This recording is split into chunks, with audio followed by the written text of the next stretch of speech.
From a reader's perspective, Yeah. I haven't read any ebooks, but somebody at LTUE had a unfavorable opinion of ebooks in general. Okay. And I think it was a she, but in any case, they I can't remember who it was, but 50-50 chance. yeah.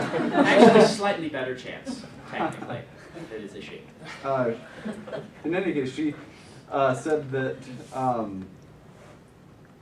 without the filter of a publishing company and the editor, that there's a lot of amateur, low-quality books. There are a ton. That, however, should not, it is saturated with low quality stuff.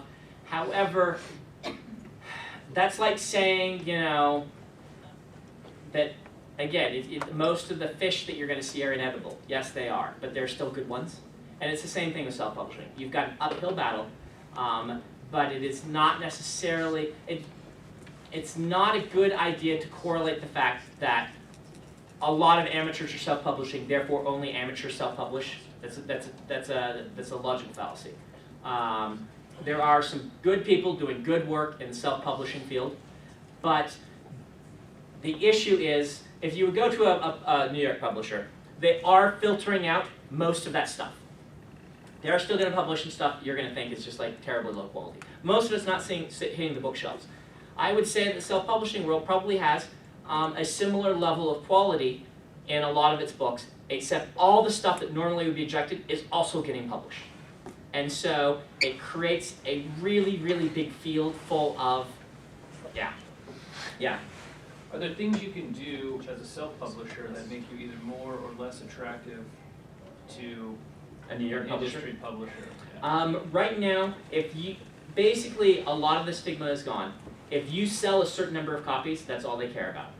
It used to be if you could sell 2,000 copies in print, then they paid attention. I would say now that the big thing is a lot of self-publishing people are being like, #1 Amazon bestseller, which they're really not. They put their book at free and they hit #1 in, you know, fiction, mystery and suspense, books about boathouses, #1 for like an hour. Because they had a marketing blitz where like 5 of their friends bought it. And that's, you want to stay away from saying your book like this, but if you were to write a publisher and say, I've priced my book at $2.99 and I sold 10,000 copies in 3 months, they would pay attention. I guarantee it.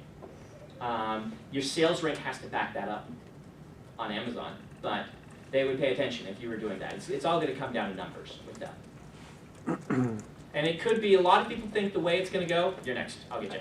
A lot of people think the way it's going to go is that it's going to go that way. The publishers will start looking for the people who are successful there. They will come and offer them advances in marketing budgets and a skilled team in exchange for part of their royalty. And the fact that Amanda Hawking went with a New York publisher, despite making millions as a self-publisher, is still pretty telling. But Joe Conrath would never go back, and he's making 6 figures pretty handily with his writing. So there are arguments on all sides, but it is flooded with a lot of subpar material. So that's it's losing its stigma as something, you know, but it's still gaining a stigma of, wow, there's just a lot of crap in there. How do I know yours isn't? But again, in entertainment, you basically have that uphill battle anyway.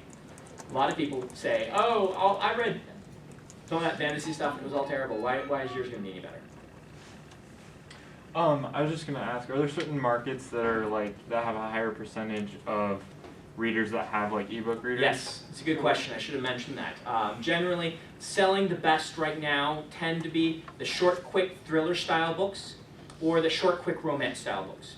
And you can put those in any genre.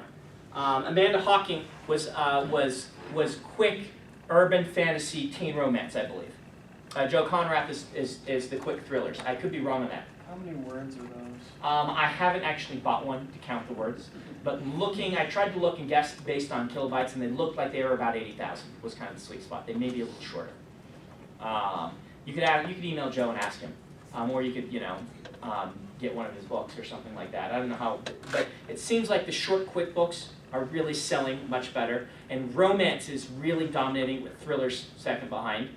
I haven't seen epic fantasy doing very well, but that's probably because of this problem. Epic fantasies take so long to write. You can't, it's hard to generate a lot of buzz. There are some people who are trying. Moses Sigridar is a nice guy I've met several times, and he's trying really hard to do it with epic fantasy. I don't know what level of success he has had yet, but yeah, I think he said he broke 2,000. 2,000 sales? Yeah. That's good. That's really solid. He's pricing his at 99 cents, isn't he? Yeah. He dropped it down, yeah. And so that's actually pretty solid. But you can see in Epic Fantasy we haven't yet had a big breakout, I don't believe, in the self-published world. I sold 50,000 of the so far of the Infinity Blade book, which was ebook only. But I also had Epic Games, Unreal Engine, doing the marketing on that. So that's not really self-published. I haven't done one where I'm completely self-published yet. So I want to try a novella and see what I can see where it goes, so I can have some better numbers. Would you do that for Alcatraz 5? No, Tor wants Alcatraz 5, so I will probably do a bookstore release of Alcatraz 5. Plus, I don't think the middle grade kids are reading ebooks. Teens are, but the middle grade kids aren't. So middle grade would be a bad market right now for doing the ebook self-published. Teens are fine, older teens in particular. Older teen romances, yes. Okay? All right, we are going to have to go to writing groups. So someone write down back there contracts and getting a good agent, because we'll do that in our next business one. We'll come back next week and do more writing style stuff, and then we'll do another business the week after, so we keep